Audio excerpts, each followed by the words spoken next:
आज तर काय गुळ आणि ताक हवे उडीला भाऊ. सकाळी फवारणी करायची टायमर कळलं डिझेलच नाही ट्रॅक्टर मध्ये. तर जय श्रीराम मित्रांनो, इथं ऋषीवर म्हणलं चला आपल्याला डिझेल आणायला जायचं. पुढे दुकान पाशी आलो, तिथं महेश भाऊ एकटाच बसेल दिसला. त्याचा काय शोध लावायचा चालू होता काय माहिती. त्याला घेतलं मग गाडीवर टाकून.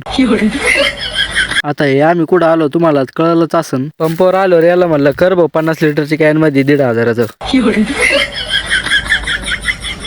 त्याच्यात यो भाऊ काय सरकायचं नावच नाही घ्यायला. आता डिझेल ते घेतलंच होतं, महेश भाऊला दिलं गाडी चालायला बसून. त्याच्यात पुढे आलो रे, कॅन खूप हिसाळायला लागला. त्याला दिली पन्नी लावून महेश भाऊला म्हणलं चला आता जो काय देखा जाय. त्याच्यात इथं डेअरी दिसली. महेश भाऊना कोण खाऊ घातले. मग महेश भाऊला दिलं त्याच्या इथं उतरून. मग आम्ही आलोच होतो आता आमच्या घरी. काहीच निघालो होतो वावरात डबा घेऊन. येऊ काय माझ्या जेवायचा डबा नाही बरं का, सांगतो तुम्हाला नंतर कशाचा डबा आहे. वावरात आलो रे, ट्रॅक्टर उभाच होता आपलं. इथं दिले टाकी भरायला लावून. चला म्हणलं येऊ मंदिराकडून जाऊन तवर लोक. इथं ऋषी भाऊ दिसले, म्हणलं चला त्यांच्याकडून येऊ जाऊन. इथं त्यांचं 3 कामं एक सोबत चालू होती. पाणी चालू होतं, तारक मेहता का चालू होती, जेवण चालू होतं.